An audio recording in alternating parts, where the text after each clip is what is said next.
संस्कृति के अध्येता डॉक्टर अरुण कुमार जायसवाल जी, नमस्कार। नमस्कार। श्रीमद् भगवद गीता के 13वें अध्याय का 34वां एवं अंतिम श्लोक। क्षेत्र क्षेत्रज्ञयोरेव मंतरं ज्ञान चक्षुषा भूत प्रकृति मोक्षं च ये विदुर्यान्ति ते परम। इस प्रकार क्षेत्र और क्षेत्रज्ञ के भेद को तथा कार्य सहित प्रकृति से मुक्त होने को जो पुरुष ज्ञान नेत्रों द्वारा तत्व से जानते हैं, वे महात्मा जन परम ब्रह्म परमात्मा को प्राप्त होते हैं। हमारी एक जिज्ञासा है कि हम सिर्फ क्षेत्र को ही क्यों देखते हैं, क्षेत्रज्ञ को क्यों नहीं? इसके लिए हमें क्या करना होगा? साथ ही हमें यह भी बताएं कि लाइबनिट्ज का सिद्धांत क्या है, घटाकाश और महाआकाश में क्या अंतर है? मेरी भी जिज्ञासा है, भगवान ने इस 13वें अध्याय में किस पर विचार किया है? शेष अध्यायों से यह अध्याय भिन्न कैसे है? साथ ही यह भी बताएं, ज्योतिष जीवन का प्रकाश है, पर आत्मा का प्रकाश क्या है? वह जो इस प्रकार ज्ञान के चक्षुओं द्वारा क्षेत्र और क्षेत्रज्ञ का अंतर समझते हैं और कार्य सहित प्रकृति से मुक्ति यानी प्रकृति से जीवों की मुक्ति भी, वे महात्मा जन परम तत्व यानी परब्रह्म परमात्मा को प्राप्त होते हैं। क्षेत्र और क्षेत्रज्ञ का भेद यानी क्षेत्र को जड़, विकारी और नाशवान तथा क्षेत्रज्ञ को नित्य चेतन अविकारी और अविनाशी जानना ही भेद को जानना है। क्षेत्र यानी शरीर और क्षेत्रज्ञ इस शरीर को जानने वाले का अंतरंग। हम शारीरिक आंखों से ये अंतर नहीं देख सकते। क्षेत्र और क्षेत्रज्ञ सभी क्षेत्रज्ञों की एकता भी भौतिक आंखों से नहीं देख सकते। इसके लिए हमें ज्ञान की आंखों की जरूरत है। पहली बात है क्षेत्र और क्षेत्रज्ञ का अंतर, फिर सभी क्षेत्रज्ञों की एकता। इसका अर्थ हुआ शरीर और आत्मा का अंतर और सभी आत्माओं की एकता। वेदांत इस प्रकार हमें आगे से आगे क्षेत्र और क्षेत्रज्ञ की एकता तक ले जाता है। एक ही से ये दोनों आए हैं और एक सोपान पर एक पर्यवेक्षित और पर्यवेक्षक के रूप में अभिव्यक्त हुए। उदाहरण के लिए आंख देखने के लिए क्या देखने के लिए है? एक वस्तु देखने के लिए। आंख देखने वाली है और जो देखा जाता है वह वस्तु है। यह अंतर उसी की एक प्रकृति से हुआ है। प्रकृति की ऊर्जाएं एक और वस्तु बन गई और दूसरी ओर आंख बन गई। जगत के क्रम विकास को निरंतर बनाए रखने के लिए द्वैत जरूरी है, लेकिन सत्य यह है कि दोनों के पीछे उच्चतर प्रकृति है, अर्थात शुद्ध चेतना है। वेदांत इसी प्रकार की व्याख्या करता है। साधारण जीवन में भी हम किसी वस्तु को देखते हैं तो लगता है वस्तु अलग है और मैं अलग हूँ, लेकिन एक उच्चतर स्तर पर यह भेद समाप्त हो जाता है। सामान्य स्तर पर यह बना रहेगा। हम सभी को कदम दर कदम इससे परे जाना है। यही वास्तविक शिक्षा है कि अलगाव को हटाना है। एक ही प्रकाश में वस्तुओं को देखना, अनेक को एक ही मानना और अनुभव करना। भगवान ने तीसरे श्लोक में कहा था, ये सब अनेक जीव उस एक में केंद्रित दिखाई देते हैं और उस एक में से विस्तरित होकर जैसे आज है वैसे बन गए। यही ज्ञान है जो हमें प्राप्त करना है और यही ब्रह्म ज्ञान है, ब्रह्म तत्व का ज्ञान। पर उसकी अनुभूति होनी चाहिए, केवल विचारों में नहीं, अनुभव में होना चाहिए। इस अंतिम श्लोक में क्षेत्र और क्षेत्रज्ञ के अंतर को देखने की बात कही गई है। हम केवल क्षेत्र देखते हैं, क्षेत्रज्ञ जो क्षेत्र को जानने वाला है नहीं देख पाते। हम क्षेत्र के अभ्यस्त है, मेरा शरीर तथा संसार की अन्य वस्तुएं। क्षेत्रज्ञ को पहले इससे पृथक देखिए। क्षेत्र क्षेत्रज्ञ से प्रकाशित होता है, आँख में स्वयं प्रकाश नहीं होता। यह चेतना है जो आँख को देखने के योग्य बनाती है। इसी प्रकार कान तभी सुन सकते हैं जब उसके पीछे चेतना हो। अतः सर्वप्रथम मैं शरीर नहीं आत्मा हूँ। क्षेत्रज्ञ है अर्थात शरीर का ज्ञाता। यह शरीर केवल एक वस्तु, यह पहला ज्ञान है जो हमें प्राप्त होता है। ज्ञान की आँखों से जो शरीर की आँखों से भिन्न है, हम महांतर सत्य तक पहुँचते हैं। भौतिक आँखें वस्तुएं देख सकती हैं, लेकिन इस अंतिम सत्य और वास्तविकता को नहीं देख सकती। इसके लिए ज्ञान चक्षु, ज्ञान नेत्र की जरूरत है। इसलिए शंकराचार्य ने भी कहा, सिर्फ आत्मबोध चाहिए, देहात्मबोध नहीं। एक वैज्ञानिक ज्ञान चक्षु का विकास करता है जब तक वह भौतिक प्रकृति का अनुसंधान करता है। वह जैसी नहीं है वैसी दिखाई देती है।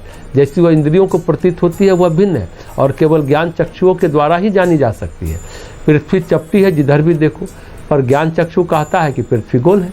कितना महान परिवर्तन है यह।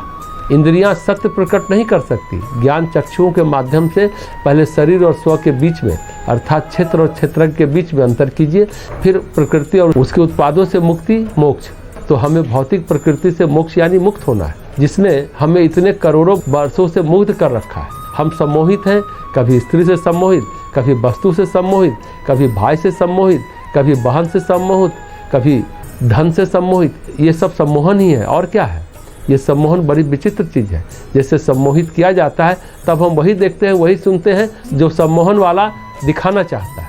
जब सम्मोहन टूटता है तब हम चौंकते हैं, कुछ और देखने लगते हैं। हम प्रकृति के दास हैं, हमें प्रकृति से मुक्त होना है। सांख्य दृष्टिकोण से हम प्रकृति के नियंत्रण के अधीन हैं। धीरे धीरे अपने को स्वयं को मुक्त करना है। प्रकृति भी यही कहती है, प्रकृति स्वयं को पुरुष से मुक्त कर रही है। अभी तक वह पुरुष के साथ क्रीड़ा कर रही थी और पुरुष को अपने धुनों पर नचा रही थी। अब प्रकृति पृथक होती है, पुरुष को स्वयं पर छोड़ता है। अतः इस दृष्टिकोण से यह प्रकृति की मुक्ति भी है, लेकिन आध्यात्मिक दृष्टिकोण से देखा जाए तो यह उसकी मुक्ति है जो सदा मुक्त है, जो प्रकृति के बंधनों से जकड़ा गया और बद्ध के अनुसार आचरण करता हुआ उसी प्रकार की स्वतंत्रता घेर ली जाती है। तब मनुष्य अपनी आंतरिक स्वतंत्रता, आंतरिक प्रकाश को जान पाता है।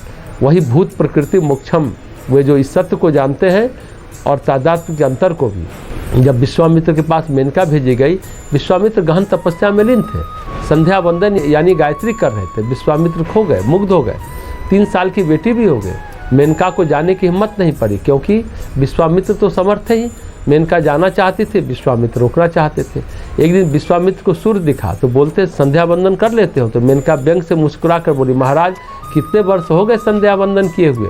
तो विश्वामित्र ने कहा, वर्ष का क्या मतलब? हाँ, वर्ष हो गए तभी तो बेटी है। विश्वामित्र की मुग्धता टूटी, सम्मोहन टूटा। मेनका को छोड़ा, बेटी शकुंतला को छोड़ा और विश्वामित्र चल दिए। ये क्या है? ये है सम्मोहन। उसी तरह स्वर्ग की ही एक अप्सरा रंभा थी। रंभा के सम्मोहन में नहीं आए। रंभा जब आई तब सम्मोहन टूट चुका था। उसे देखते ही श्राप दे दिया। 10,000 साल शिला बनकर खड़ी रहा। आत्म और अनात्म के अंतर को निम्नतम प्रकृति द्वारा विकसित कर फिर उस मानसिकता को वे अस्तित्व की उच्चतम स्थिति तक ले जाते हैं। हमारी समस्त संस्कृति आवश्यक रूप से उस दिशा में विकसित होने का प्रयास है।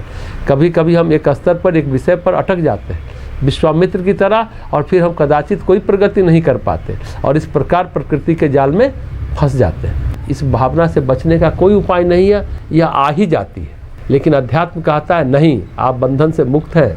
श्री रामकृष्ण परमहंस मछुआरे की बात कहते हैं, जिसने जीवन नाम का जाल फैलाया है। कुछ मछलियाँ चतुर होती हैं, वे जाल से बच जाती हैं। कुछ चतुर नहीं होती और जाल में फंस जाती हैं। अतः मछलियों के 2 प्रकार हैं। प्रथम प्रकार की मछलियाँ चतुर होने कारण जाल में कदापि नहीं फंसती, मुक्त तथा सदा स्वतंत्र रहती है, इन्हें जाल नहीं पकड़ सकता। दूसरे प्रकार की अधिकांश मछलियाँ जो जाल में पकड़ी जाती है उन्हें बद्ध कहा जाता है, लेकिन कुछ संघर्ष करते हैं और जाल से कूद जाते हैं, उन्हें मुक्त कहा जाता है। वैसे तो बहुत मछलियाँ जानती भी नहीं कि वो जाल में है, वो वहाँ बहुत प्रसन्न रहती है। वो जाल को दांत से पकड़ती है और सुखपूर्वक उसमें रहती है।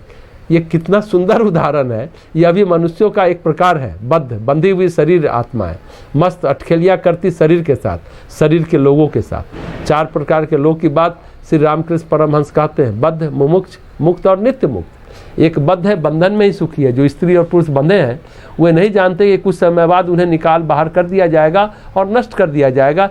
दूरदृष्टि वहाँ नहीं है। एक संघर्ष कर रहे हैं तो मुमुक्ष है, प्रकृति के बंधन से मुक्त होना चाहते हैं, वे संघर्षरत हैं। फिर तीसरा मुक्त है, सब प्रकार के बंधन से छूटकर वह पूर्णतः मुक्त है। और चौथी नित्य मुक्त, सदा मुक्त। उन्हें कोई बंधन बांध ही नहीं सकता, तो माया उन्हें अपने जाल में नहीं फंसा सकती। श्री रामकृष्ण के चरित्र में हमें 2 चरित्र मिलते हैं। एक नरेंद्र जो बाद में स्वामी विवेकानंद बने, जिन्हें रामकृष्ण कहते थे नित्य मुक्त, शुद्ध मुक्त, सदा मुक्त, संपूर्ण कहा करते थे। माया स्वामी विवेकानंद को नहीं पकड़ सकी। दूसरे श्री दुर्गाचरण नाग एक गृहस्थ डॉक्टर और एक अद्भुत व्यक्ति भी। महान नाटककार गिरीश घोष ने एक दिन कहा, महामाया ने अपनी माया का जाल सभी शरीर आत्माओं को पकड़ने भेजा, जो सभी को पकड़ी पर 2 को पकड़ न सके, एक नरेंद्र और एक दुर्गाचरण नाग। नरेंद्र ज्ञान के द्वारा इतने बड़े हो गए कि वे जाल में नहीं समा सके, और दुर्गाचरण नाग अपनी भक्ति से इतने आध्यात्मिक बन गए कि जाल में नहीं समा सके, जाल के बीच से निकल गए। यही 2 मार्ग है, ज्ञान और भक्ति। ज्ञानी कहता है मैं वही असीम हूँ, अतः ऐसे स्त्री पुरुष को जाल नहीं पकड़ सकता, वह जाल में नहीं समा सकता क्योंकि वह असीम है। भक्त कहता है मैं कुछ भी नहीं हूँ, भगवान ही सब कुछ है। ऐसे स्त्री पुरुष जाल के बीच के छेदों से निकल जाते हैं। माया ऐसे व्यक्तियों को नहीं पकड़ सकती।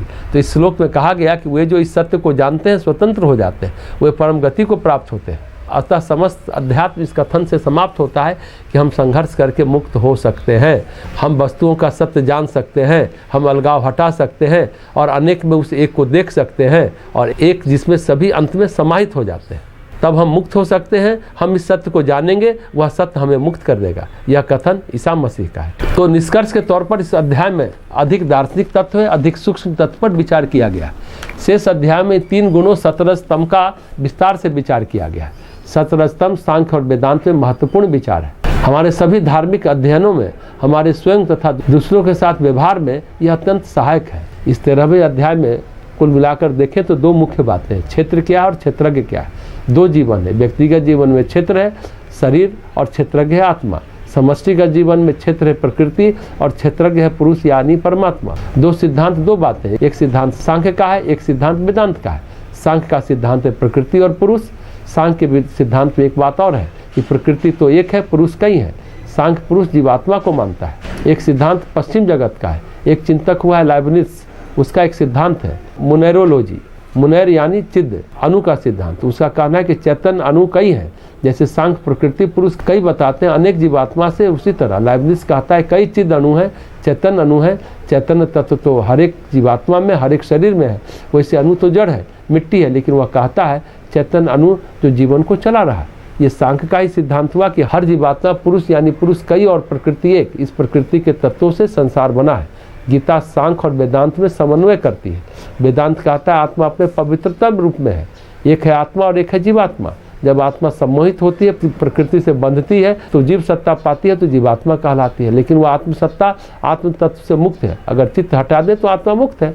चित्त के साथ है तो जीवात्मा है। चित्त ही प्रकृति है। दरअसल कहा जाए मुख्य प्रकृति क्या है शरीर में, व्यक्तिगत जीवन में, तो चित्त ही प्रकृति है। उसी में कर्म है, संस्कार है, स्वर्ग है, नरक है, सब बवाल उसी में है। चित्त के हटने पर कोई स्वर्ग और नरक नहीं है, सिर्फ आत्मा है और अपने विस्तार में वही परमात्मा है। तो ये आत्मा ही परमात्मा है। क्षेत्र और क्षेत्रज्ञ में एक सांख्य सिद्धांत पुरुष है, प्रकृति है, और ये भी कहा गया कि सभी आत्मा परस्पर एक है। उदाहरण है आकाश का, जैसे घटाकाश, महाकाश, मतलब घड़ा खाली रखे तो हर घड़े में आकाश। घटाकाश मतलब व्यक्तिगत आकाश, लेकिन घट यानी घड़ा फोड़ दो तो आकाश आकाश एक है। घड़े के माध्यम से वो अलग अलग भाषित होते हैं। इसी तरह से भगवान कहते हैं कि सारे प्राणी अलग अलग भाषित होते हैं। अगर शरीर और मन यानी चित्त का बंधन तोड़ दो तो सभी प्राणी आत्म रूप में एक हैं। कबीरदास जी का एक दोहा भी है, जल बीच कुंभ और कुंभ बीच जल है। मतलब घड़ा को डुबो नदी में, घड़ा कहाँ है? नदी के बीच में। जल बीच कुंभ अर्थात जल के भीतर कुंभ यानी घड़ा है, कुंभ बीच जल यानी घड़ा के अंदर भी जल है। तो व्यक्तिगत सत्ता भाषित होती है कि घड़ा जल भरा है, लेकिन नदी में जल है। तो जल बीच कुंभ, कुंभ बीच जल है, बाहर भीतर पानी। फूटा कुंभ जल जल ही समाना, संतो यह कथ कहानी। फूटा कुंभ अर्थात जल भरा कुंभ फूट गया तो जल जल में समा गया, मिल गया। तो जिसको ज्ञान कहते हैं, मुक्ति कहते हैं, भ्रांति रहित होना कहते हैं, वो है कुंभ का फोड़ना, यानी कुंभ की सत्ता को अवास्तविक, प्रतिभाषित, यथार्थ न समझना। ये कुंभ क्या है? कुंभ के भीतर कुंभ यानी स्थूल शरीर, उसके भीतर सूक्ष्म शरीर, फिर कारण शरीर, ये क्या है? कुंभ है। कभी हम सोचते हैं, बड़ा आश्चर्य होता है, सूक्ष्म शरीर ऊपर होता है, ये सब मिथ्या ज्ञान है। ग्रह नक्षत्र है, देवी देवता है, ये सब मिथ्या ज्ञान है, ऐसा वेदांत कहता है। इसका अस्तित्व कहाँ तक है? ग्रह नक्षत्र देवी देवता का, चित्त के आगे इनका कोई अस्तित्व नहीं है। चित्त के आगे ये नहीं जाते हैं। कुछ स्थूल शरीर तक है, कुछ सूक्ष्म शरीर तक जाते हैं, कुछ कारण शरीर तक भी जाते हैं, पर सारे शरीर चित्त में ही है। चित्त के आगे किसी शरीर का कोई अस्तित्व नहीं है। और चित्त का विसर्जन संस्कारों के विसर्जन के साथ ही हो जाता है। चित्त है संस्कार और कर्म से बंधा हुआ। संस्कार कर्म काटते जाएं, ज्ञान का चिंतन करते जाएं, चित्त समाप्त होता जाता है। भगवान कहते हैं क्षेत्र क्या है? प्रकृति। क्षेत्रज्ञ क्या है? आत्मा। व्यक्तिगत जीवन में क्षेत्र है शरीर, शरीर का मतलब है सारे शरीर, शरीर का मतलब है चित्त भी, और क्षेत्रज्ञ है इसको प्रकाशित करने वाली आत्मा। हम क्या करते हैं? चित्त की वृत्तियाँ और प्रकृति के गुण उसमें उलझे और भटके रहते हैं। चित्त से लहरें आती हैं, उसी में बह जाते हैं और बहते रहते हैं। तो वृत्ति क्या है? प्रकृति के गुण क्या है? जैसे बाजार गए, वहाँ बढ़िया बढ़िया वस्तु रखी है, बढ़िया मिठाई, बढ़िया बर्तन, बढ़िया कपड़ा, बढ़िया आभूषण रखे हैं। अंदर से लहर उठती है, ये वाली मिठाई हम खाएंगे, ये वाला सोने का हार खरीदेंगे। ये क्या है? वृत्ति, चित्त का हलन चलन, हलचल। और गुण क्या है? मिठाई भी वही है, सोना भी वही है। भेद नहीं है मिठाई और सोने में, अलग अलग नहीं है। कैसे अलग नहीं है? इसे पतंजलि योग सूत्र में एक बड़ा मार्मिक सूत्र है, इससे जान सकते हैं।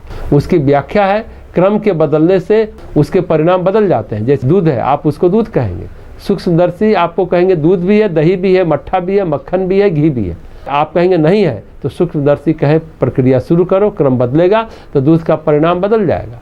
दूसरा उदाहरण, ईंटों का ढेर लगा है, देखने वाला कहेगा ये ईंट है, ये मिट्टी है, ये गारा है, ये चूना। अब क्रमिक रूप से कहें तो महल के क्रम को बदल दो तो वह गरीब की कुटिया बन सकती है। तोड़ दो राजा के महल को और उसे ईंट की कुटिया बना लो, और गरीब की कुटिया में ज़मीन का विस्तार कर दो, थोड़ा ईंट जोड़ दो तो राजा का महल भी बन सकता है। तीसरा उदाहरण, ये सोना सोना क्यों है, लोहा लोहा क्यों है, या पत्थर पत्थर क्यों है। दरअसल उसकी आणविक संरचना जो है, उसने सोने को सोना बना दिया, लोहे को लोहा बना दिया। अगर किसी विधि से आणविक संरचना का क्रम बदल दे तो लोहा बन जाएगा सोना, सोना बन जाएगा लोहा। आणविक संरचना ही तो बदलनी है। ऐसे एक अघोरी था, अपनी झोली में मांस रखता था। कानपुर में एक मिठाई की दुकान बहुत विख्यात है, बुद्धसेन हलवाई की दुकान माल रोड पर है। वह अघोरी उस दुकान पर बोला, साला तू बाबा को बेवकूफ़ बनाता है, बिष्ठा और कहता है मिठाई। मिठाई का डब्बा खोलता था तो उसमें बिष्ठा होती थी, टट्टी पैखाना भरा होता था, वह बदल देता था। अपनी झोली से सरा मांस निकालता था और कहता था ये देखो मिठाई। वो सरा मांस उसके हाथ में जाते ही बन जाता था गुलाब जामुन बर्फ़ी। उस गुलाब जामुन बर्फ़ी से निकलती थी फूलों की खुशबू, गुलाब की खुशबू तो चमेली की, केवड़े की खुशबू। कोई जादू है मैस्मरिज्म नहीं। 10 दिन 15 दिन तक मिठाई खराब नहीं होते थे। उससे पूछा गया आप ये क्या करते हैं, तो अघोरी बोलता था केमिस्ट्री पढ़ते हो, रसायन शास्त्र पढ़ते हो, सारी चीज़ें क्यों है ऐसी। तो कहा गया आणविक संरचना के कारण, इलेक्ट्रॉनिक कन्फिग्रेशन के कारण। तो उस अघोरी ने कहा हम अपने संकल्प बल से इलेक्ट्रॉनिक कन्फिग्रेशन को बदल देते हैं, बिष्ठा को मिठाई बना देते हैं। इन दुष्टों के कारण हम लोहा को सोना में नहीं बदलते, नहीं तो मेरे पीछे पड़ जाएंगे, नहीं तो हम बदल सकते हैं।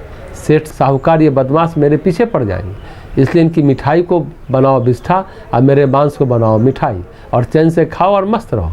इसलिए अघोरी किसी चीज़ का छुआछूत नहीं करता, नहीं मानता। वह सरे मुर्दे का मांस खाता था, वैदिक धर्म की कर्मकांड की थोड़ी निंदा भी करता था। वह बोलता था सरे मांस को खाने वाले के जुबान के अंदर जो ताकत है, ये तुम्हारे यज्ञ कराने वालों के पवित्रता का ढोंग करने वाले पंडित के जुबान में वो ताकत है, वो दे सकते हैं आशीर्वाद। और वो बोला मैं दे सकता हूँ, मैं अभक्ष खाता हूँ, लेकिन मेरे अंदर पवित्रता है। वैदिक पंडित में वो पवित्रता है। वो बोलता था पवित्रता भावों की होती है, विचारों की होती है, वस्तु की नहीं होती। वस्तु को तुम पवित्र कैसे बना सकते हो। अरे अपने शरीर में 1 किलो मैला लिए घूम रहे हो और कहते हो कि पवित्र है। हम तो मैला खा भी सकते हैं। तो पतंजलि के अनुसार क्रम बदलने से परिणाम बदल गया। तो भगवान कहते हैं सारा खेल गुण और वृत्ति का है। प्रकृति के गुणों में बदलाव आया, कुछ भी रचना बदल गई। उसके लिए तुम्हारी वृत्ति ललकी, फिर बंध गए कर्म संस्कार में। गुण और वृत्ति के कारण तो भगवान कहते हैं ये जो क्रम और परिणाम है प्रकृति के गुण और वृत्ति हैं, इससे क्षेत्रज्ञ हमेशा मुक्त रहते हैं, आत्मा मुक्त रहती है। क्योंकि वृत्ति भी प्रकृति की है, वृत्ति भी तो चैतन्य प्रकृति है, लेकिन है तो प्रकृति चित्त से ही तो वृत्ति हुई और गुण भी है। प्रकृति उसे बांध नहीं सकती। इसलिए जो क्षेत्रज्ञ का चिंतन करता रहता है और अपने आप को क्षेत्रज्ञ यानी आत्मा समझता है तो प्रकृति से बंधता नहीं है, सदा मुक्त रहता है। यही है 13वां अध्याय। इस अध्याय को हम एक नए संदर्भ में देखें तो ज्ञात होता है कि वेदांत की नज़र में ग्रह नक्षत्र देवी देवता ग्रह पिंड यानी ज्योतिष का अस्तित्व प्रकृति तक है, और वेदांत प्रकृति की सत्ता को महत्व नहीं देता, वह आत्मसत्ता को महत्व देता है। वह इन सब चीज़ों का आत्मसत्ता का ही एक भाग मानता है। वेदांत के अनुसार सब माया है, भ्रांति है। लेकिन एक बात यहाँ ध्यान देने की है, जो भी शास्त्र है, जितना भी ज्ञान है, वह सारा ज्ञान आत्मगत नहीं है, प्रकृतिगत ही है।